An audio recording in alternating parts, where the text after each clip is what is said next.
Hello, everyone, and welcome to the Her Forum podcast. Today, we are thrilled to have Cecilia Ziniti with us. She is someone who has tremendous experience as at the intersection of technology and law over the past 20 years. She is a technology startup and legal executive and a three-time general counsel. Currently, she is the founder and CEO of GCAI, an AI platform for in-house counsels. She was also a founding member of Amazon's Alexa team and a former big firm lawyer. Cecilia is actively involved in the tech and venture communities. She's an active angel investor and is a prominent leader, I think, for women in tech. So we're super excited to have you. And yeah, thank you for being on our podcast.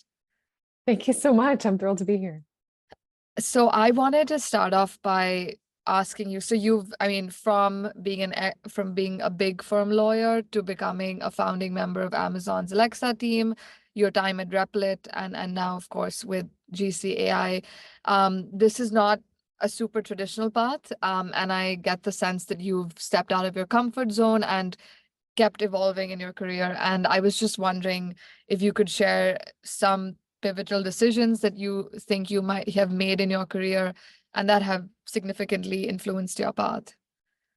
Yeah. So I think it's over the course of a career, advice that I commonly give, and I think that I've filled out I've lived myself, is your career is it's like a mandala where it's like this beautiful coloring thing that you got to do, and you fill in different areas. And if you realize that a goal of yours, you need to have the skills or the experiences to get there, figure out how to get them.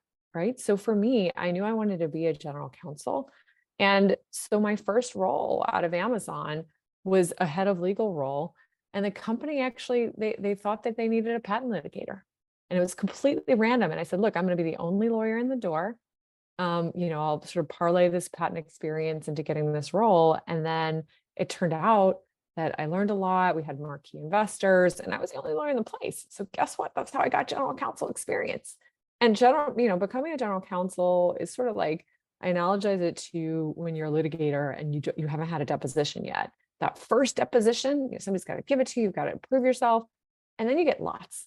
And so I think it's sort of similar on the corporate side with clients, where it's like, that first thing is hard to get. So you have to figure out how to have experience analogous or put yourself in a position to get that mandala of skills that you need to do it. So yeah, I'm super passionate. Like, on the career side, I definitely have a lot of colleagues and friends who've stayed at the firm and had these incredible trajectories there. For me, I knew, and maybe I'm a little bit, I guess, millennial or Gen Z in this way, that different variety and that entrepreneurialness has always been a big part of my path. Amazing. Thank you for sharing that. And I think a lot of people will relate to that because it's always a big push and pull between what kind of career you should have, if that exists. Speaking of your career, I think right now is obviously your entire focus is on GCAI, and I think you're naturally somebody who has recognized very early on the need for lawyers to leverage AI rather than run from it. This is something that I hear very often, so I really wanted your take on this. What do you say to people who think that AI is taking their jobs? And another way to frame that question is, how do you see AI transforming the legal industry? Yeah, so I would say kind of three things. So first thing is that it's going to raise the level of the entire profession. So the legal system, at least in the United States, is an adversarial system in litigation. So if your opponent is using AI, exploring more theories, writing better briefs, doing deeper research, then you better be for darn sure that you should do that too, or you're going to lose. And so fundamentally, like, this is not the ability to be a good lawyer is still a relatively scarce and gate-kept resource. And as we have more of it, then more will be demanded. So that's kind of on that. On the second thing I would say is that there are still a lot of unmet demand for legal services, right? So Stanford did a study and found that people who do not have law degrees or who are not lawyers can reach a certain threshold of legal competence with even just ChatGPT, right? So they review a residential lease, they understand it. And this is an area, like, I've signed residential leases before in my personal life, and I, didn't necessarily review them as a lawyer, but that's something that, like, you know, there will be a benefit to society in the fact that landlords are going to draft leases that are more friendly, or at least that are not trying to hide the ball, because then you have renters who are going to be able to spot that with this new legal service to which they have access. So an analogy I've heard before is like, okay, Google empowered us all with the ability to research medical advice, at least a little bit. And doctors are like, oh, we don't like Dr. Google, sure. But you can imagine that when I go to the doctor and I've Googled whatever it is that I have, and I've found forums, and I've found not only community in whatever condition I have, but also just empowered. And so I think AI will do the same thing for legal. And the third thing I would say is that for lawyers like you, I mean, you're an elite lawyer, you're at a law firm, went to a great school, all these things. And those folks, it's like, we're going to be like super lawyers, right? So like, if you give us the ability to 10x, 100x ourselves, you can imagine, a outside fractional GC with 10 companies as their clients. Or you can imagine, on the plaintiff side, I have a girlfriend who's a plaintiff side lawyer in employment.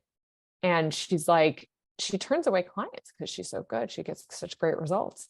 So imagine a world where she doesn't have to turn away clients. That strategic brain, she can apply it. So that's really the three ways I see it evolving. I'm super bullish, obviously, but I think the history of technology, you sort of have the expression of like, and the arc of history is long, but bends towards justice. And I think, the arc of technology similarly is long, but it bends towards progress and happiness. All the critiques people have about AI are critiques that people had about email or cloud services or the internet at large. No, I love that. I also signed a residential lease 48 hours ago, so I There you go. It's fresh in your mind. 100% know exactly what you're talking about. And yeah, no, I love that. I think efficiency and upskilling is clearly the way to look at it. And my next question is, obviously, since we have you here and I can pick your brain, if you had, because our community is full of women in law, and if you had practical steps that lawyers can take to harness the power of AI in their day-to-day practice, because I mean, everybody is not there yet, where they are using it in a way that they could be. So if there was just like something you could share on that. Yeah. So, I mean, biased, but obviously I teach a class on AI prompting, and that's a good way to do it. Another thing I would do is I would encourage you to use it in your personal life. Like if you're like, okay, the stakes are too high to use it for legal work, use it to prep for an interview, use it to, I talked to somebody that had ideas for a party, whatever it is, and start to develop that. I find that AI is very person-like in some ways. Funny studies come out that if you tell AI, you'll give it a tip for a perfect answer. Makes no sense. It doesn't have a payment system, but it'll be, I think it's like 8% more accurate if you tell it you'll give it a tip. So, this idea that AI is something that it's just like working with a human or an intern, that frame of reference is one that I teach in my classes, and that I genuinely think people can advance it that way. But I mean, I genuinely don't intend this as sales, but we do have a 14-day trial at GCAI, and we've done a bunch of things to stop the hallucination problem. So I have, a bunch of lawyers are like, look, I read about hallucination, it's making up cases, how do I deal with that?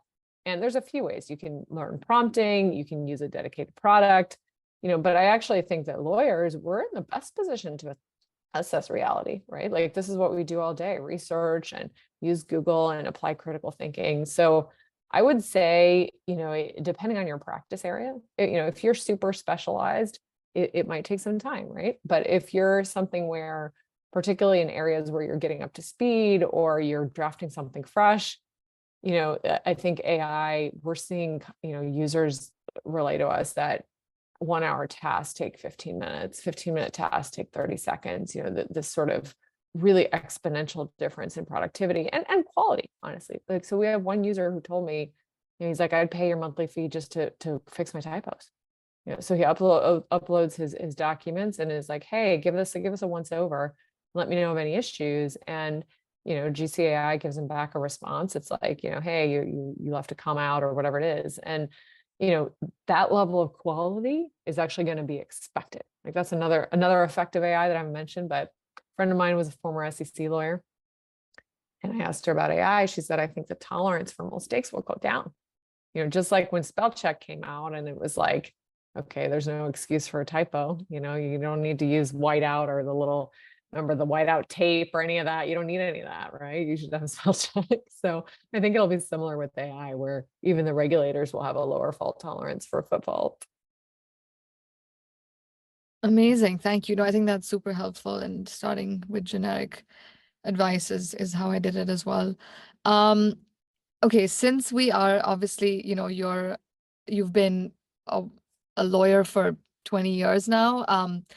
I was wondering how important you think role models and mentors are for women in law, especially tech focused roles, if I may say so. And just if you can share any personal anecdotes on that. Yeah, so I mean, I've been tremendously lucky to have great mentors. I would say that, I agree with Sheryl Sandberg, where it's like you can't go up to somebody and be like, will you be my mentor? Like, will you be my mama or whatever? Like, that's not a thing. It's much more like, now that I'm on the other side of the table, I can say that the ideal mentor relationship is something where I'm like, this is like so satisfying to see grow. It's kind of like when you buy a plant and it just like flourishes, or, obviously I'm a mom of four, so it's like seeing the kids flourish. It's less of a parental thing, but it's much more in the sense of like, hey, I give a little bit of advice to this person and it just multiplies. And it is so satisfying. Like I can tell you, like it almost brought me to tears. My one of our au pairs, so we've had au pairs for childcare throughout my career, and we had one come over from Czech Republic, and I told her, and I said, you're super organized and you're really smart. And basically I told her to go to law school. And she figured out she could get her, she could go to US law school because she had an undergrad degree abroad. And she just graduated top of her class at Golden Gate University. And I went to her graduation, and it like made me cry. It's literally like, this is literally somebody that, and so I would consider myself a mentor for her, and I sort of like gave her advice throughout the years and what classes should I take and jobs should I try to get and so on. But she worked incredibly hard. She's super hardworking to make it happen. But and so that's obviously random, right? She just was our au pair. But you can find mentors anywhere, I guess, is the other message. Like, one of my biggest mentors was my husband's old boss. Super random. He took a liking to me. He happens to be South Asian. And, he sort of understood for me as a woman, like, he was a minority. I think he was at, Oracle or Cisco or one of these sort of old line tech companies. And he's like, gave me lots of advice over the years. And I took it and ran with it. And so he's continued to give me that advice. Some advice that he gave that I think might resonate with your listeners is put things in writing. Like, so when you are something, like basically write really good documents, because then your ideas are clear on paper attributed to you. Versus, in meetings, like, yes, okay, obviously, that is helpful too, and you should perform well in meetings. But that particular piece of advice of like, become known for being the person that writes killer effing documents, like that's actually advice that I've taken throughout my career. And even today now, even at the CEO level, tweets, like I can tweet my own tweets, right? Like I control the message, and it's very clear who the ideas come from and what company the ideas come from in that scenario. So especially, and that's something I would say to, perhaps more junior and younger lawyers starting out, social media is an untapped career hack. You see Matt Margolis and Alex Sue and all these folks on, sort of legal Twitter. And, Matt Margolis has an absolutely burgeoning practice because he writes the most hilarious meme tweets. No, absolutely. Thank you so much. That was very powerful, all of it. I mean, this is related to what you already said, but I think as a legal tech entrepreneur, I think there's a lot of, particularly women who want to take a riskier route and, build innovative solutions like you are to help advance the community. It's just a big plunge to take, right? Like, you invest a lot of time in law school. I mean, I don't know how many other careers there are that take that long to get to a place where you can work. Build yourself up. So it is definitely a plunge, and you've had a great run so far. But for somebody who's wanting to take that plunge, Is there any advice that you have? Yeah, I mean, I guess I would say probably three things. So yeah, law school takes a long time and practice and so on. But once you become a lawyer, like I'm just going to be very like, talk about wealth and money making. You will command a certain salary the rest of your life. And it's awesome. And like maybe this is like my immigrant parents talking or something, but like it's literally like, that's not something, it's not a part of my identity that I don't I think I will ever give up. But that ability to like critical think and do all those things, setting yourself up and grinding for some years, like, good. Like you did that. And that grind enables you to have perhaps a little bit of an nest egg, be able to take a little bit of risk. But I would say, the biggest advice I would say is like do things that are logical in the sense that like it can be entrepreneurial, but it should be like, oh, that makes sense. Right. So like if you're like, a 10-year secure corporate and securities lawyer, and you're like, all right, I'm going to start a clothing line. Okay, like that's great. Have you been sort of doing as a side hustle clothing? Do you read Vogue, like the back of your hand? Is it something that like that's what brings you joy and you are a bona fide expert in that? Great. If you're not, cool, take the risk, but you know how to de-risk things in your career. You're a lawyer. So like, how do you de-risk something? So for me, it was a form of teaching Maven classes. So I taught these classes and it's like, okay, let me validate the market. It was in the form of doing a little bit of angel investing. And it doesn't take big checks. And by the way, you can do it with your 401k, pro tip from Peter Thiel. In any event, my 401k happened to do pretty well because I was at Amazon. And I thought, okay, I'm going to take $20,000 and that's my little angel fund, and did, little, now my checks are bigger, but at the time it was like, you could literally do angel investing with like $1,000, $2,000 and so on. And that got me exposed to a lot of entrepreneurs. So I would say like, how can you do the thing? Like when you think about taking the plunge, my thing is like, you should already be in the water.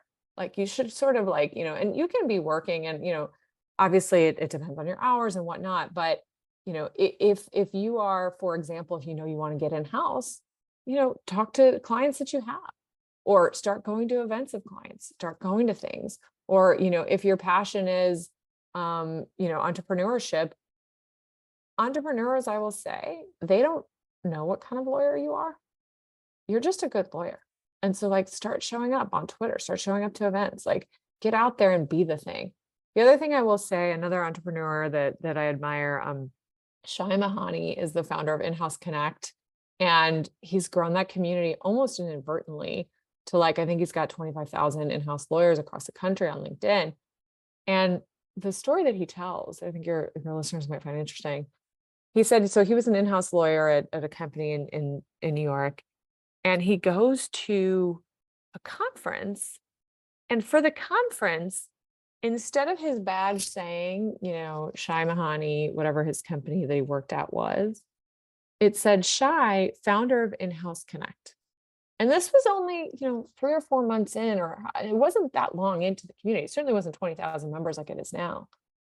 And he said that the identity that he got, the feeling that he got being there was like, this is me, this is who I am. And so like he had already been doing it, but like that power of like, try on who you want to be. Nobody has to tell you who you want to be. If you want to be, a crypto lawyer, or you want to be an AI lawyer, certainly there's a lot of folks being AI lawyers, but make it real, like learn about AI, use AI, like, whatever it is that you want, manifesting, I guess, is the term that people use, but I would say take concrete steps to make it real. Yes, I think someone said to me it's like the era of the side hustle where you take that and then run with it. So definitely resonate with that.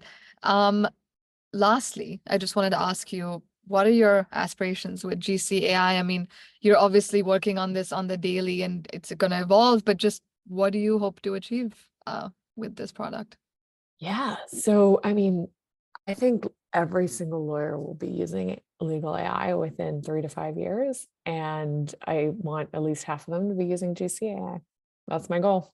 So, I mean, we raised money and, we will get announced. We'll see how the timing goes, but we're announcing soon. And, when you raise venture funds, the idea is that you're going after that whole market. And I see a path to it. I mean, our users are so happy. We get like incredible emails every day. And, so it's really very much kind of Silicon Valley ambition that I'm bringing to it. But really, it's like, as lawyers, the other thing I want to tell your lawyer listeners is like, you've done really hard things. Like most law schools, you got to be top 1% in grades, and you've grinded, you passed the bar exam. Like, you know how to do very hard things. Like Tim Ferriss is like this, guru. He did the 4-hour work week, whatever. But his thing is like, hard things that a lot of people do are actually harder than hard things that not that many people do. So the non-traditional path is actually easier in some ways, if that's what your folks are interested in. Now you have to do the work. You have to be, good quality. And I think GCAI people have taken to it partly because, I had this experience, and I consider myself to be a good lawyer. But yeah, so that's my advice. And I mean, look, like, also, connect with me on social media, like happy to help out. And, I think finding your voice and definitely stepping into that's my big takeaways. Thank you so much. I mean, I think this is going to be super helpful for anyone who is exploring whatever paths they are. And yeah, thank you for being so candid about everything in your journey. Yeah, of course. My pleasure. And thank you for creating this community. And I really like, I hope to be in your listeners' orbit. Have a good Yes, one. I'm glad you already are. Thank you so much. Amazing. Thanks so much. Bye-bye.